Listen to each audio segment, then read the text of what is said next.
Alors bonjour à toutes et à tous. Voilà, donc je vais vous présenter d'une manière générale l'outil Revit, donc qui est un logiciel réalisé qui a été dont l'éditeur est Autodesk. Donc je vais commencer cette présentation générale déjà par la différence entre Revit, qui est un outil numérique, et le BIM, Building Information Modeling, qui est un processus. Donc effectivement, en fait, Revit, c'est tout simplement une grande base de données dans laquelle on va pouvoir retrouver différents éléments pour pouvoir faire réaliser notre maquette, la maquette numérique. Et le BIM, lui, c'est un processus, donc de la conception jusqu'à la maintenance du bâtiment. Donc on va passer sur ces différentes étapes jusqu'à la maintenance et la démolition du bâtiment. Donc ça, il faut vraiment bien le comprendre qu'il y a une différence entre Revit, le logiciel, qui est un logiciel, je répète, et le BIM, Building Information Modeling, qui est le processus de vie du bâtiment. Donc de la conception, je répète, même de la planification jusqu'à la démolition du bâtiment, voire la rénovation. Donc pour cela, on va mettre en place des équipes, une structure BIM à l'intérieur des différents intervenants, avec un BIM manager, un BIM coordinateur et des modeleurs BIM qui vont travailler autour de ce projet-là et en suivant ce processus-là. Et pour ça, on va utiliser l'outil numérique Revit. Voilà. Donc ne confondez pas ces deux choses-là, parce que c'est quelque chose de fondamental pour après par la suite pour comprendre en fait la philosophie de Revit. Voilà. Donc ensuite, alors Revit, qu'est-ce que c'est exactement? Donc là, on rentre dans le vif du sujet. Donc Revit, c'est une plateforme de modélisation. C'est une plateforme de modélisation qui va nous permettre d'intégrer des données de conception, des dessins et des nomenclatures. Donc les données, c'est que vous allez pouvoir paramétrer l'ensemble des éléments qui se trouvent dans votre maquette. Donc il y aura des paramètres, des diamètres de tuyauterie, il y aura éventuellement les arras inférieurs, par exemple, des tuyauteries. Il y aura les débits pour la VMC, également les débits pour tout ce qui est hydraulique. Donc vous allez avoir un ensemble de données de conception qui va vous permettre de réaliser cette maquette-là. Ensuite, tous ces éléments-là, on va pouvoir les avoir en nomenclature. Donc on aura des listes et à l'aide de filtres, on va pouvoir générer ces nomenclatures-là. Et enfin, les dessins, vous aurez un ensemble de vues sur lesquelles vous allez travailler et pouvoir à la fin avoir des présentations qui vont vous permettre ensuite d'imprimer vos plans. Donc il y a ces trois notions à comprendre sur la plateforme de modélisation Revit. Alors, Revit intègre également des niveaux et des éléments. Et ces deux choses-là sont intégrées dans un fichier projet qui est un fichier .rvt. Donc c'est un fichier .rvt, comme vous pouvez le voir ici, voilà, qui est l'extension du fichier.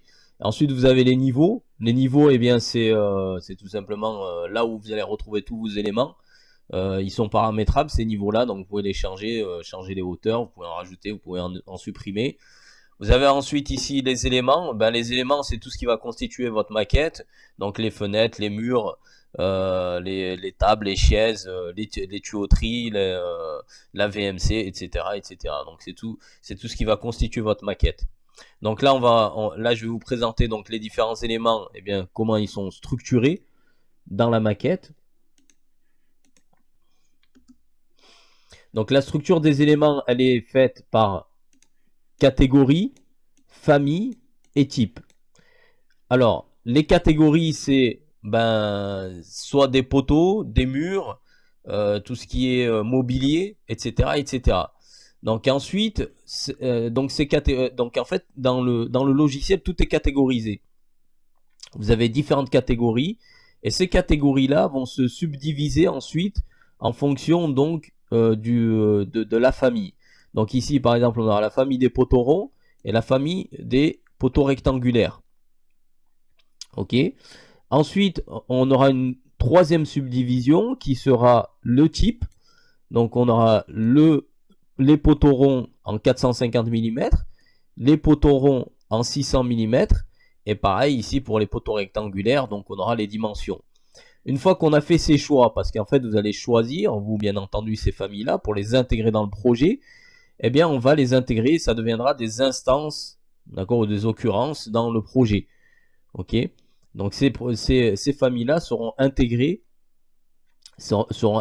donc dans le projet en fonction de ce que vous aurez choisi.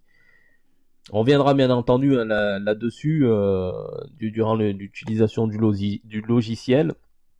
Donc là pour le moment c'est bien entendu des termes afin d'introduire en fait eh bien le logiciel Revit pour que vous ayez un minimum de vocabulaire pour vous permettre de bien comprendre comment fonctionne la plateforme.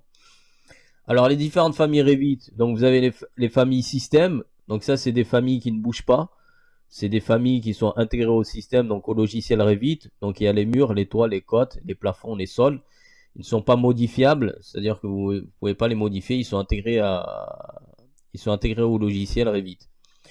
Vous avez ensuite les familles chargeables, donc là c'est les familles que vous allez créer, donc vous avez des gabarits sur Revit, vous allez pouvoir créer vos familles chargeables dans le projet.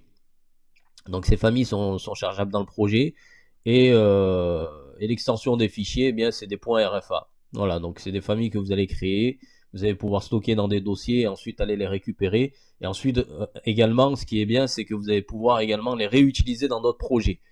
Voilà, une fois que vous avez terminé votre premier projet, vous entamez un deuxième projet, vous pouvez les réintégrer dans le deuxième projet. Donc ça c'est l'avantage des familles chargeables.